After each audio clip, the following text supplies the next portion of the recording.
Sabe aquela situação que parece um verdadeiro quebra-cabeça na psicanálise? Alguém paga para conversar com um profissional que na maioria das vezes fica em silêncio, se recusa a dar conselhos e parece até frustrar qualquer expectativa de uma resposta direta. Bom, vamos mergulhar de cabeça nesse aparente paradoxo para entender por que essa postura do analista é, na verdade, a ferramenta mais poderosa de todo o processo. Esta é a pergunta de US$ 1 milhão, não é? A pessoa chega ali sofrendo, angustiada e faz um pedido muito claro. Me cura, me diz o que fazer, me dá a resposta. E o analista só escuta. Mas por quê? A resposta para isso está num dos conceitos mais centrais e, olha, mais complexos da psicanálise. Tudo, absolutamente tudo, gira em torno de uma coisa chamada transferência. E a primeira coisa que a gente precisa sacar sobre ela é que ela é totalmente paradoxal. Ela é, ao mesmo tempo, a força que empurra todo o tratamento para frente e também o maior obstáculo para que ele avance. Peraí, como assim? Vamos ver como isso funciona. De um jeito bem simples, a transferência é quando o passado simplesmente explode no presente. Sabe, todas aquelas emoções, aqueles conflitos, os padrões de relacionamento com as figuras importantes da nossa vida, tudo isso é reeditado, só que agora o alvo é a figura do analista. E não é uma lembrancinha fria, não. É uma reencenação ao vivo, a cores, ali na sessão. E é aqui que está o paradoxo. Por um lado, essa reencenação toda é o motor da análise. É ela que traz o material do inconsciente ali para a sala na nossa frente, permitindo que aquilo seja visto, falado, trabalhado. Mas, por outro lado, é também uma baita resistência, porque a pessoa está atuando justamente para não ter que lembrar. Ela repete para não precisar elaborar a dor original. É a ferramenta e o obstáculo, tudo junto. E essa citação do Freud é genial porque ela mostra exatamente esse espaço único que se cria. A transferência não é nem a doença pura, nem a realidade do dia a dia. É tipo um campo de provas, sabe? Um laboratório onde o passado pode ser revivido com segurança para que uma nova saída, uma nova história possa ser construída. Ok, agora vamos virar a câmera para o analista. Por causa da transferência, ele deixa de ser visto como uma pessoa comum. Ele é investido de um poder e de um saber muito, muito específico por quem está ali na análise.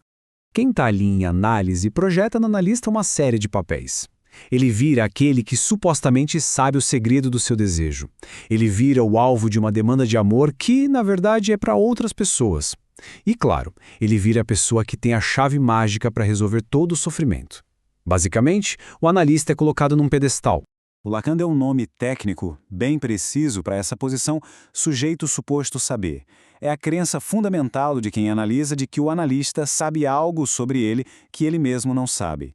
É essa suposição, essa ilusão inicial que faz a pessoa falar e que de fato dá o pontapé inicial na análise. Então, a tentação é gigantesca, né? Se a pessoa acredita que você tem as respostas, por que não simplesmente dar as respostas? Por que não aceitar esse lugar de mestre, de guru e ajudar diretamente? Porque se o analista fizer isso, a análise acaba antes mesmo de começar. Ao dar a resposta, ele satisfaz a demanda e impede que o que está por trás dela, que é o desejo, apareça. Ele só reforça a ideia de que a resposta vem de fora, mantendo o saber da própria pessoa soterrado, escondido. Então, como é que o analista navega essa situação tão delicada? A resposta está em outro conceito técnico fundamental, o desejo do analista. E olha, isso não é nada do que parece à primeira vista. Afinal de contas, o que um analista deseja? Com certeza não é um desejo comum, tipo, sei lá, um carro novo, reconhecimento. Não, trata-se de uma função muito mais específica. Primeiro, o que ele não é o desejo pessoal do CPF daquela pessoa que é analista e também não é o desejo de que o paciente se cure de um jeito X ou Y seguindo um modelo.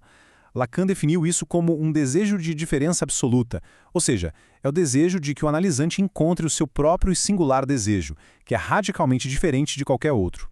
Então, o ponto crucial é este. O desejo do analista é uma função, é uma posição ética. É o desejo de manter a análise andando, de abrir espaço para que o inconsciente fale e para que a pessoa finalmente se encontre com a sua própria verdade. E essa frase resume a operação toda. O desejo do analista se manifesta na prática através de uma recusa. A recusa em satisfazer a demanda de amor e de saber da pessoa, justamente para que algo muito mais importante possa surgir no lugar. Para colocar esse desejo em prática, o analista não faz muita coisa, mas ele ocupa um lugar. Um lugar vazio que funciona como um vácuo que puxa o discurso e o desejo do analisante para fora. Vamos usar algumas metáforas para entender isso melhor. A primeira metáfora é a do secretário. Pensa assim, o analista atua como um secretário do discurso de quem fala. Ele não edita, não julga, não mete o seu próprio saber no meio, ele só registra, dá crédito àquela fala, permitindo que a própria pessoa construa o seu saber a partir dali. A segunda é o álgama. Na Grécia Antiga, álgamas eram umas estátuas meio feias por fora, mas que guardavam um tesouro precioso lá dentro. O analisante projeta esse tesouro no analista. A função do analista é sustentar esse lugar, ser a caixa desse objeto precioso, mas sem nunca se identificar com ele. Ele sabe que o tesouro, na verdade, pertence a quem o procura.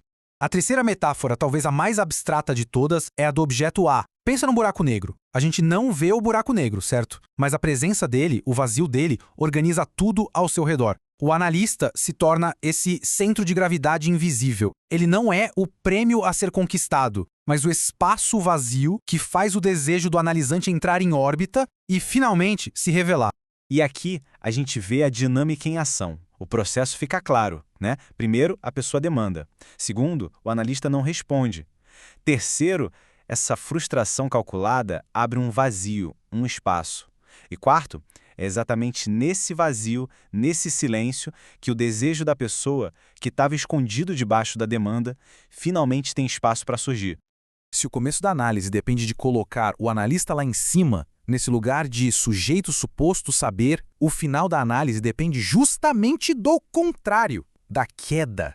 O objetivo é que essa construção, o sujeito suposto saber, simplesmente desmorone. É preciso que a pessoa perceba que aquele saber todo que ela projetou no analista, na verdade, sempre esteve com ela. A análise termina quando a pessoa pode se autorizar a partir do seu próprio saber e do seu próprio desejo.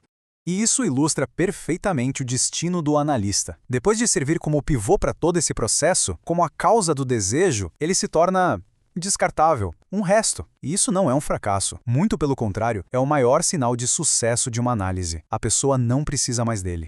E isso nos leva à nossa reflexão final. Se o analista, essa figura que parecia tão central no fim vira um resto, o que é que foi transformado de verdade?